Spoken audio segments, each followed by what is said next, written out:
பொழுதும் எங்களுடைய கோரிக்கைகள் நிறைவேறாத காரணத்தினால் தமிழக அரசும் உயர்கல்வித்துறையும் எங்களை கருணை கொலை செய்துவிட வேண்டும் என்ற அந்த கோரிக்கையை முன்வைத்து நாளை முதல் தொடர்ந்து வரக்கூடிய அந்த செவ்வாய்க்கிழமையிலிருந்து பணிப்புறக்கணிப்பு மற்றும் இதர அந்த போராட்டங்களில் ஈடுபடலாம் என்று இருக்கின்றோம்.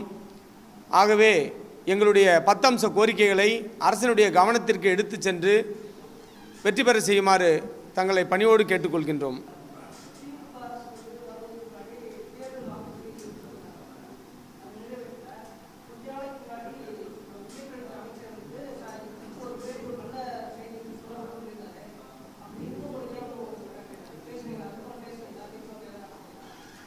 எங்களுடைய கோரிக்கைகளை வலியுறுத்தி பல முறை நாங்கள் அமைச்சரையும் அதிகாரிகளையும் சந்தித்திருக்கின்றோம். தற்பொழுது கூட பார்த்தீங்கன்னாக்கா ஒரு 2 மாதத்திற்கு முன்பாக